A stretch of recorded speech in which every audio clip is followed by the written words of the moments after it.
Monsieur Modou Diagne Fada, président du parti LDR Yessal et membre du Front pour la défense de la démocratie et de la République, FDR. Modou Diagne Fada, bonsoir et merci d'avoir accepté notre invitation. Bonsoir Souleymane, et très heureux de partager le plateau avec vous. Avant de revenir sur le bilan de la manifestation de vendredi dernier du FDR, du Front pour la défense de la démocratie et de la République, j'aimerais peut-être vous entendre un mot d'actualité sur les derniers événements, notamment l'information, disons, judiciaire avec l'inculpation par le doyen des juges d'instruction d'Ahmed Ndoye, le chroniqueur donc de la Sen TV, avec port de bracelet électronique, donc il bénéficie d'une liberté provisoire. Et un peu plus tôt dans la journée, à Versailles, la cour d'appel de Versailles qui a jugé l'affaire Madiambal Diagne, c'est-à-dire la demande d'extradition introduite par l'État du Sénégal à l'encontre de Madiambal Diagne et qui a mis en délibéré au 25 novembre prochain. Votre lecture de ces événements, quels commentaires en faites-vous? Souleymane, le Sénégal d'aujourd'hui est riche, malheureusement, de ces genres d'actualités. Parce que la démocratie est en recul dans notre pays, les libertés fondamentales sont de plus en plus bafouées, et surtout la liberté d'opinion. Concernant Ahmed Ndoye, un chroniqueur, qui s'exprime souvent à travers les médias et qui donne son opinion. Je pense que de telles opinions données, partagées aussi par certains, hein, parce que je pense que ce que Ahmed Ndoye dit aussi est parfaitement compris par beaucoup de segments de notre société. Mais ces opinions, même s'il y a des gens qui sont en face et qui ne seraient pas d'accord, je pense que ça ne mérite pas. Parce que les propos sont qualifiés de peu amènes à l'endroit du Premier ministre. Ça ne mérite pas une traduction devant les tribunaux, ça ne mérite pas une inculpation. Je pense, comme on le dit souvent, le Premier ministre aurait dû faire un démenti, ou alors le Premier ministre aurait dû envoyer un de ces jeunes pour répondre. Parce qu'en l'occurrence, ce n'était pas une accusation, c'était juste des propos jugés excessifs. Mais si les propos sont jugés excessifs, le Premier ministre peut, dans le cadre de son parti, désigner des gens pour porter la République et pour porter la contradiction. Je pense que dans une démocratie normale, c'est comme ça que ça doit se passer. Mais on ne peut pas tout le temps convoquer des gens au tribunal, convoquer des gens devant la cybercriminalité pour essayer de les intimider finalement. Avant de parler de Madiambal Diagne, d'ailleurs, pour rester dans la même veine, on vous a senti très mobilisé quand on a arrêté Babacar Fall et la veille... Mais absolument, comme j'ai eu à le dire, souvent je me déplace rarement quand de tels événements se produisent, mais je pense que les affaires Babacar Fall et Maïmouna Ndour Faye ont dépassé les bornes tout simplement. Je pense qu'on n'a jamais imaginé dans notre pays que des forces de défense et de sécurité armées pourraient être amenées un jour à pénétrer dans des rédactions, à embastiller des journalistes, à menotter des journalistes et finalement à les libérer le soir ou même le lendemain. Je pense que ça a écorné l'image démocratique de notre pays parce qu'on en a parlé un peu partout. Et en tant que démocrate, en tant que quelqu'un qui est très attaché à la liberté d'expression, à la liberté de la presse, mais je me suis mobilisé effectivement, comme beaucoup de Sénégalais, pour passer à la police centrale, témoigner ma solidarité à Babacar Fall et ensuite aller à la gendarmerie de Ouakam pour témoigner ma solidarité à Maïmouna Ndour Faye. Parce qu'encore une fois, il faudrait que les démocrates soient vigilants face à ce régime qui fait tout pour nous retourner en arrière, alors que des générations comme la mienne se sont battues pendant de longues années pour instaurer la démocratie dans ce pays.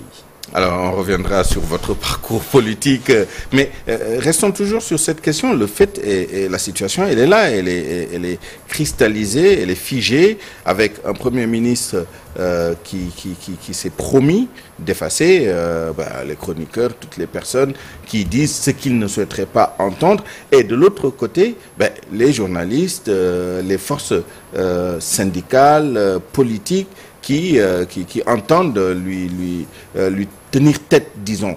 Comment sortir de l'ornière? Est-ce qu'il ne faut pas se mettre autour d'une table et essayer de trouver mais je pense que c'est lui, une issue? Non, c'est lui qui doit reculer. Le manque de tolérance n'est pas sénégalais. Nous sommes tolérants les uns vis-à-vis des autres. Nous sommes pour le débat contradictoire. Nous sommes pour la diversité des points de vue. Et ça, c'est depuis les années 1800.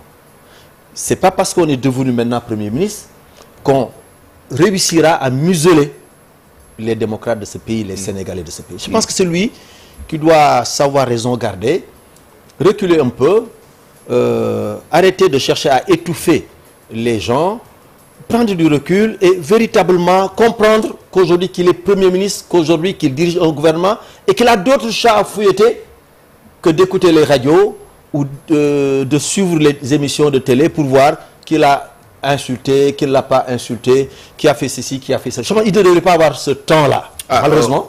Du reste, il dit à qui veut l'entendre qu'il n'écoute ni la télé, ni le regard. Il n'écoute ni la radio, ni le regard de la télé. Ça, il vous le dit, mais je pense qu'il suit ce qui se passe dans les télévisions, il suit ce qui se passe dans les radios, ou alors il a en tout cas des gens qui suivent pour lui et qui l'informent. En tout cas, il doit comprendre que le Sénégal restera le Sénégal, un pays démocratique, un État de droit, et que les patriotes de ce pays se battront pour maintenir le cap, quel qu'en soit le prix. Ouais, on verra ce qu'il en dira à son titre de président de PASTEF le 8 prochain, puisqu'il a convoqué... Vous savez, le dédoublement de personnalité pose problème. On ne peut pas, quand ça vous arrange, dire je suis Premier ministre, quand ça vous arrange, dire je suis chef d'un parti.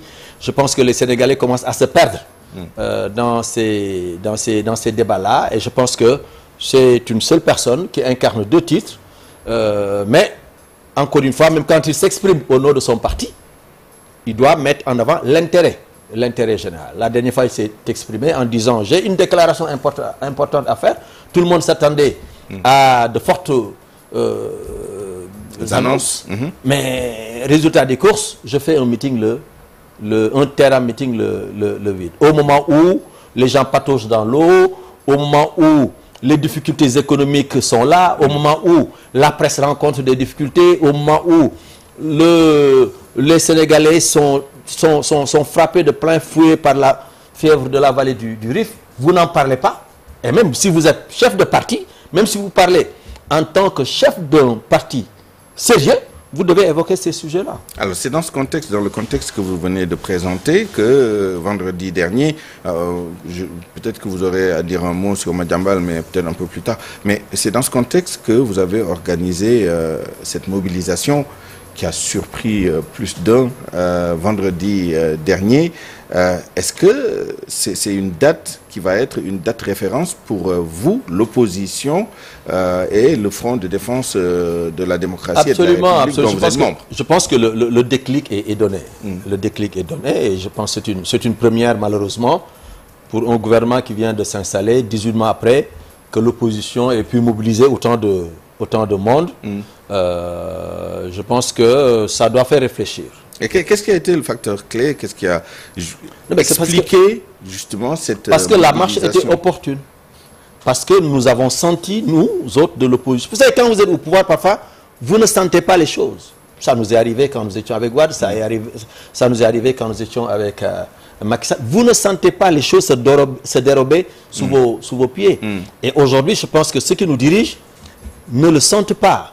Mais le désespoir est en train de gagner les cœurs des électeurs qui les avaient portés au pouvoir. Le désespoir est en train de gagner le cœur des Sénégalais, de façon générale, qui les avaient portés au pouvoir. Et aujourd'hui, nous avons senti, nous, que le moment était opportun pour appeler à un rassemblement, pour tester les Sénégalais, de la capacité de mobilisation des Sénégalais. Nous nous sommes rendus compte que les Sénégalais sont prêts au combat, les Sénégalais sont prêts à faire face, les Sénégalais sont prêts à faire revenir au gouvernement vers leurs engagements, mais pas vers d'autres choses. On a vu aussi qu'il y avait quand même un patchwork de revendications, de groupes qui pour la libération d'un tel, qui pour dénoncer la cherté de la vie, qui pour les libertés, etc. Évidemment, il y a l'élément commun que vous venez d'évoquer, mais est-ce que c'est durable? Est-ce que à terme, chacun n'ira pas de son côté? Vous savez, nous sommes plus de 80 partis politiques. Nous avons pris sur nous de bien nous préparer, de bien nous organiser, de faire des tournées dans les 5 départements de la région de Dakar, à l'exception de Keur Massar pour d'autres raisons. Nous avons rencontré des groupes qui ne sont pas nécessairement des politiques. Nous avons rencontré des partis qui n'étaient pas au départ membres du FDR. Et nous avons pris sur nous de lancer un appel à tous les Sénégalais. Et je pense que nous nous sommes rendus compte que les Sénégalais, en fait, n'attendaient que ce catalyseur, n'attendaient que ce déclic, n'attendaient que ce réceptacle pour pouvoir se mobiliser et encore une fois avertir le gouvernement. C'était une marche pour avertir, pour leur dire, réorientez-vous, repositionnez-vous, allez vers l'essentiel, c'est-à-dire apporter des solutions à la cherté de la vie, apporter des solutions au coût de la vie, apporter des solutions au pouvoir d'achat des Sénégalais, mais aussi arrêter les arrestations arbitraires, arrêter la justice des vainqueurs. Mobilisez-vous plutôt pour l'économie, les finances, l'agriculture, la santé. C'est les problèmes pour lesquels vous avez été porté au pouvoir. Mais au lieu de s'en occuper, nos amis s'occupent d'autres choses, de qui est blanc, qui n'est pas blanc, qui est ceci, qui est cela. Et je pense que les Sénégalais commencent à en avoir marre. En tout cas, moi, c'est le sentiment que j'ai quand j'ai vu cette forte mobilisation qui va au-delà des partis politiques. Hein. C'est vrai, nos militants se sont mobilisés. Mais ce que nous avons vu là-bas, mais finalement, c'était des Sénégalais qui en avaient marre de la façon dont les destinées du pays sont conduites aujourd'hui. Et le meeting qui est annoncé, le terrain meeting qui est annoncé le 8, oui, le 8, mais écoutez, pour un parti au pouvoir, mobiliser du monde, ce n'est pas un problème. Surtout si vous avez des responsables qui vous disent, il y a des bus qui sont garés ici, des bus sont gratuits, mais bien entendu, vous allez mobiliser du monde. Mais Abdoulaye Wade le faisait, le président Wade le faisait, le président Macky Sall le faisait. Est-ce que vous n'êtes pas en train d'anticiper quand même un succès phénoménal? Non, il n'y a pas de... Il n'y a pas de... Non, il n'y a pas de succès phénoménal. C'est-à-dire, lui, le Premier ministre, le chef du PASTEF, quand il appelait à des manifestations, il ne donnait pas de bus. Il ne donnait pas de bus gratuit. Et les gens répondaient. Mais aujourd'hui, s'il organisait une manifestation sans mettre en place un dispositif de transport des militants et sur le plan national, mais vous allez voir que les choses ne sont plus comme ce qu'elles étaient avant le 24 mars 2024. Alors, une question à double composante. Hein. D'une part, est-ce qu'il y a un plan de riposte de l'opposition, du FDR en particulier pour le 8, riposte à ce terrain meeting, et même en dehors de ça, il y a on dirait une étincelle.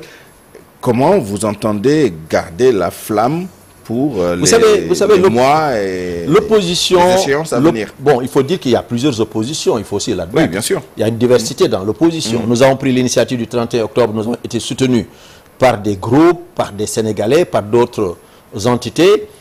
Des entités de l'opposition ont pris l'initiative d'organiser un Niartou national le 8. Nous allons leur apporter notre soutien. Et nous pensons que c'est comme ça que les choses doivent se faire. Avec nous devons garder une convergence. Nous devons garder la solidarité entre les différents segments de l'opposition, même si peut-être nous n'avons pas les mêmes trajectoires, nous n'avons pas les mêmes histoires, nous n'avons pas la même façon aussi de faire de la politique, nous n'avons pas aussi peut-être la même façon de parler. Mais en tout cas, nous sommes tous de l'opposition et chacun avec sa spécificité, et nous devons rester solidaires des initiatives prises par les uns et par les autres. Et nous, en tout cas, nous nous inscrivons dans cette dynamique de soutenir ceux qui décident de se rassembler le 8 novembre au terrain de Sacré-Cœur, même si nous ne sommes pas, nous, membres de Rappel à l'ordre ou d'autres organisations, ou des autres organisations qui portent la manifestation, comme eux, ils nous avaient soutenus le 31 octobre. Très bien. Au-delà du 8 et au-delà de la dénonciation ponctuelle de la situation actuelle, hein, crise sociale, crise économique, etc. Qu'est-ce qui vous lie et quels sont les objectifs que vous vous êtes fixés? Non, mais ce qui nous lie, c'est d'abord le pays. Ce qui nous lie, c'est la défense de la démocratie et de la République. Parce que nous sentons que la démocratie est menacée, nous sentons que la République, dans ses fondements aussi, est menacée par les nouveaux tenants du pouvoir. Et nous sommes des enfants de la République. Nous avons été pendant longtemps au devant de la scène pour défendre le pays, pour travailler pour le pays, pour construire le pays. Nous n'accepterons pas que le travail que nous avons accompli puisse être déconstruit par des segments de la société, même si ces segments-là exercent aujourd'hui les responsabilités au plus haut niveau. Et nous, c'est ça qui nous lie d'abord. Nous avons besoin aussi d'unité dans la diversité. Et je pense que nous l'avons réussi. Nous avons réussi non seulement la mobilisation le 31 octobre, mais nous avons réussi aussi à jeter les ponts d'une large unité de l'opposition, encore une fois, pour amener le régime, non pas pour faire de l'insurrection, hein, comme des segments de leur composante d'hier le tentaient. Ce n'est pas pour faire de l'insurrection, ce n'est pas pour insulter, ce n'est pas pour injurier, mais c'est pour simplement les ramener dans le droit chemin, qu'ils occupent des problèmes pour lesquels ils avaient été... Alors, je note que vous ne parlez pas d'élection, il n'y a pas d'agenda électoral. Pour le moment, nous n'en sommes pas encore à ce niveau-là. Le front n'est pas une coalition électorale, c'est un front de résistance, un front de défense de la démocratie. Et le moment venu, peut-être qu'on en parlera, mais pour le moment, ce ne sont pas les élections qui nous mobilisent. Parce qu'il ne faudrait pas aussi que les Sénégalais pensent qu'à chaque fois que les politiques se mobilisent, c'est parce que nous sommes à la veille d'élections. Il ne faudrait pas aussi que les Sénégalais considèrent que l'opposition, que les partis politiques ne sont intéressés que par les élections. Nous sommes intéressés aussi par le coût de la vie, par le pouvoir d'achat. Nous sommes intéressés par la défense de la République, par la défense aussi de la démocratie. Et c'est ça que nous sommes en train de prouver à nos compatriotes. Et comment vous êtes structuré, qui dirige Alors la structuration, elle est très simple. Hein. C'est une structuration légère. Il y a un coordonnateur. Aujourd'hui, c'est le ministre Sambassi qui coordonne pour 6 mois. Avant lui, c'était le président Khalifa Sall qui coordonnait pour 6 mois. Dans 2 mois, Sambassi va terminer son mandat et passera le témoin à quelqu'un d'autre. En dehors de la coordination, nous avons des commissions internes. La commission d'organisation que je dirige, la commission communication qu'Abdou Mbow dirige, la commission politique que Omar Sarr dirige, la commission syndicale de Nicolas, etc. On ne peut pas citer toutes les commissions. Et nous sommes organisés en commission interne. Et aujourd'hui, nous cherchons à territorialiser le FDR. Il y a déjà un FDR dans chaque département de Dakar. Et l'objectif, c'est d'installer des FDR dans les 46 départements du Sénégal. Et plus tard, dans les plus de 600 communes qui sont au Sénégal. Donc nous ne nous précipitons pas. Nous travaillons méthodiquement, nous travaillons sereinement, nous travaillons sérieusement. Vous avez été surpris par la mobilisation parce que simplement, nous avons bien cuisiné notre affaire dans la plus grande efficacité, dans la plus grande discrétion. Et quand nous avons servi aux Sénégalais le fruit de notre travail, ils ont compris que ceux qui sont à la manœuvre sont de grands hommes d'État et de grands hommes politiques. J'allais en venir parce que, à ce sujet, parce que vous avez parmi les leaders et parmi les responsables au sens large des hommes politiques qui ont blanchi sous le harnais. Alors, je prends votre exemple parce que vous avez commencé très jeune, à 18 ans. Dans les années 80, à 90. Voilà. Très jeune membre du cabinet du président Abdoulaye Wade quand il était déjà dans le gouvernement de Diouf, chef de cabinet, ministre de la jeunesse, ministre de la santé, ministre de l'environnement, etc.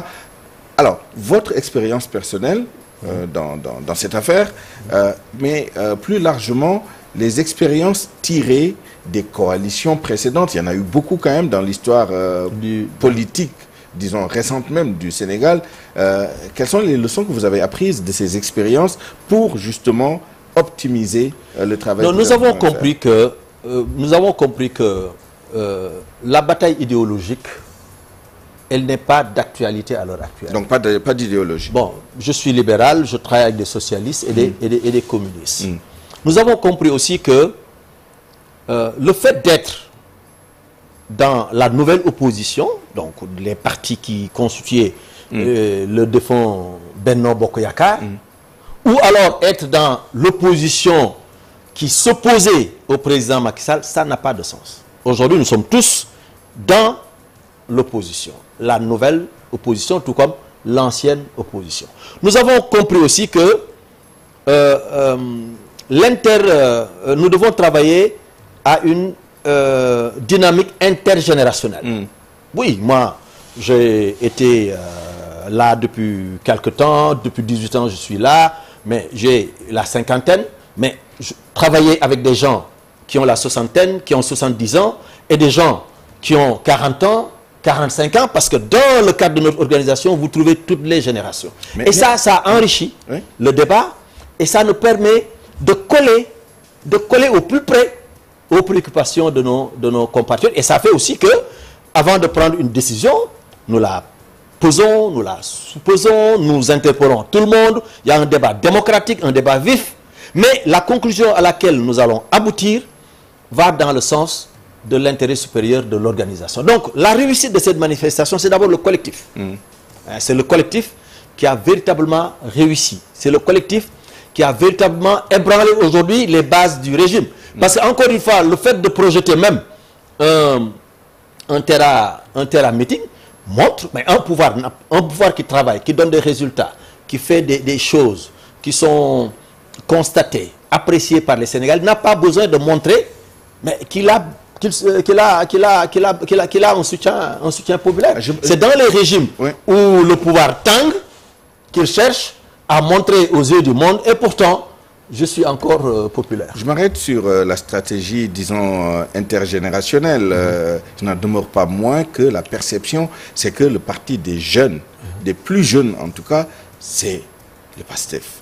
Alors, quelle contre-stratégie de Non, je pense que moi j'ai toujours milité pour qu'on donne le pouvoir aux jeunes. Parce que moi-même, très jeune, à 29 ans, j'ai été responsabilisé comme député membre du bureau de l'Assemblée nationale. À 31 ans, j'ai été nommé ministre. Abdou Diouf, à 35 ans, il était Premier ministre. Donc ce n'est pas la première fois que le Sénégal accepte des jeunes au pouvoir.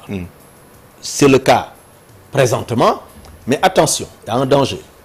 Parce que ces jeunes-là, qui sont en train d'échouer, ça risque de coûter très très cher. L'avenir nous dira. Je dis, ceux qui sont en train, je dis en train.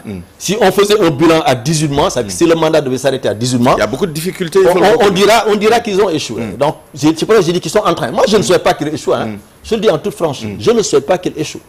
Parce qu'encore une fois, je suis un patriote, je suis un Sénégalais, je souhaite que mon pays avance. Donc, je n'ai pas de problème à ce niveau-là.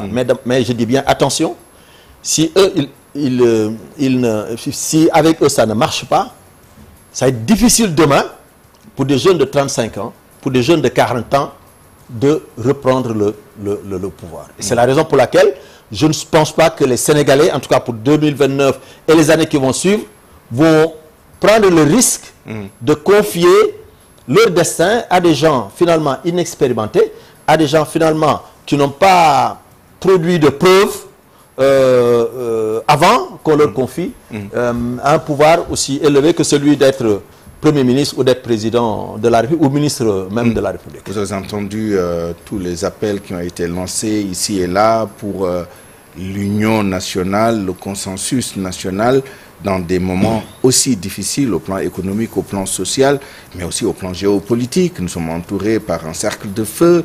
Il y a beaucoup de difficultés à l'international. À quelles conditions l'opposition, telle qu'elle est structurée actuellement, et plus particulièrement le FDR, est prête, cette opposition, à se mettre à la table de négociation, entre guillemets, pour trouver quand même une solution qui transcende les divisions, disons, politiciennes. Mais vous savez, en tout cas, une bonne frange de l'opposition, pas le FDR n'y était pas, une bonne frange de l'opposition avait répondu au dialogue qui avait été lancé par M. le Président de la République. C'était pour bâtir un consensus autour de quelques questions essentielles. Mais aujourd'hui, où en est-on avec ce dialogue-là? Les gens se sont levés, sont partis présenter un rapport non validé par les participants au dialogue au président de la République en disant c'est le rapport consensuel. Un comité a été mis en place en dehors de l'opposition. Mais c'est comme ça qu'on veut bâtir des consensus, c'est comme ça qu'on veut... Et mieux, nous avons écrit une lettre fermée au président de la République qui n'a pas répondu jusqu'à présent. Nous avons fait une lettre ouverte au président de la République qui n'a pas répondu jusqu'à présent.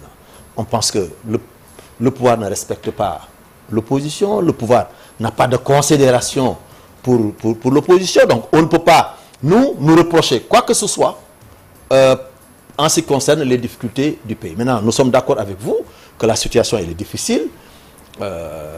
Nous sommes entourés, le Sénégal est un peu un îlot de paix dans la sous-région, nous le savons, et je pense que nous sommes tous jaloux de ce statut, et nous devons travailler tous à préserver notre pays des difficultés qui sont vécues dans d'autres pays amis.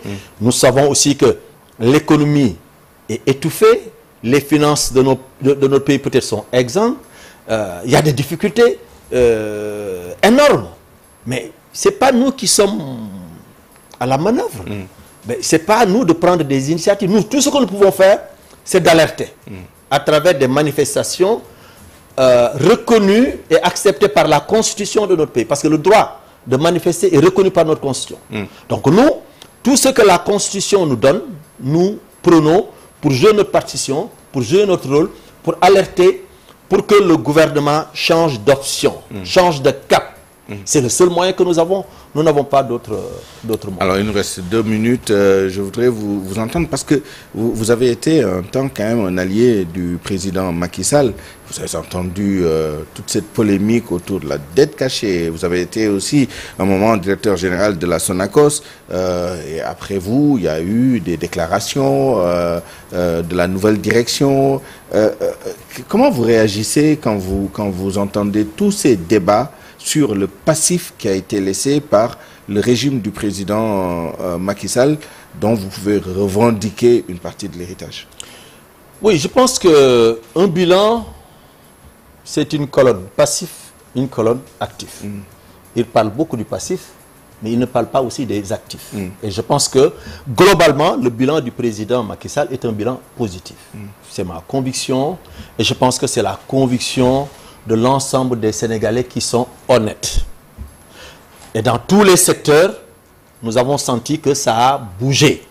Dans tous les secteurs, nous avons senti que le Sénégal a fait des pas de géant. Et aujourd'hui, si vous rentrez, si vous venez au Sénégal, en tout cas pour nous qui avons des amis qui sont dans la sous-région et qui sont ailleurs, quand ils viennent au Sénégal, ils sont fiers de notre pays, ils sont fiers de nos infrastructures, ils sont fiers de l'état de notre démocratie, et à chaque fois ils nous disent mais Dakar a rattrapé véritablement son retard. Donc moi je considère que le bilan il est positif. Mais le passif, il est lourd. Maintenant qu'il y ait 132%. Non mais attends, moi l'histoire de la dette, l'histoire de la dette, Souleymane, la dette ça dépend des écoles. Le calcul de la dette, ça dépend des écoles. Si vous pensez que la dette de l'État central, la dette de l'État du Sénégal, il faut y ajouter la dette des entreprises publiques, ça, c'est votre façon de... Exemple, la Sonacos. Exemple, la Sonacos. Qui était lourdement endettée. Non, du tout. La Sonacos, avant 2024, a payé toutes ses dettes. Nous n'avons laissé aucune dette à aucune direction. Aucune dette. Nous avons payé la dette qui était due à ITFC, qui est notre principal bailleur. En partie, c'est le gouvernement qui a payé. Mais si vous voulez... Mais c'est un tout. Oui. C'est un tout. Voilà pourquoi on amalgame les deux. Non, il ne faut pas amalgamer. Pourquoi il ne faut pas amalgamer? Parce qu'il peut arriver aussi que l'entreprise elle-même paye. Parce que quand la Sonacos ou la Sénélec ou l'AIBD contracte une dette, c'est en son nom. Même si la dette est garantie par l'État du Sénégal. Mais c'est en son nom. Et quand l'entreprise publique paye, ça passe de la banque de l'entreprise à la banque du créancier. Donc c'est comme ça que ça se passe. Donc moi je ne pense pas que ça soit juste de considérer la dette de la Sénélec ou de la Sonacos comme faisant partie de la dette globale de l'État du Sénégal. Parce que, encore une fois, ce n'est pas du tout la même chose. Ça, c'est un. Deuxièmement, mais dans tous les pays du monde, les gens mettent en place des mécanismes pour attirer des financements. Parce qu'on le sait, quand vous avez un taux d'endettement d'un certain pourcentage par rapport à votre PIB, mais écoute, vous vous endettez, oui, mais à des taux d'intérêt extrêmement élevés. Et ces taux d'intérêt-là, ce sont encore les Sénégalais qui vont payer. Donc, quand il existe des mécanismes pour pouvoir présenter votre déficit, pour pouvoir présenter votre taux d'endettement sous d'autres habits, mais beaucoup de pays le font. Ça, c'est pas de la magouille. Non, c'est pas de la magouille, c'est pas de l'argent détourné. Du tout. On n'a jamais dit que l'argent a été détourné. Deuxième élément. Troisième élément, les crédits relais. Vous empruntez à la BAD pour faire une route. Vous empruntez 200 milliards pour faire une route. La route Tambacounda-Kédougou. Vous êtes État. Vous voulez que la route arrive avant l'hivernage. Mais les procédures de décaissement de la BAD étant longues, vous dites, écoutez, je vais prendre un crédit relais auprès d'une autre banque de 20 milliards, de 50 milliards, pour pouvoir terminer les travaux avant l'hivernage. Et après, quand je vais accomplir toutes les procédures, bon, je vais rembourser.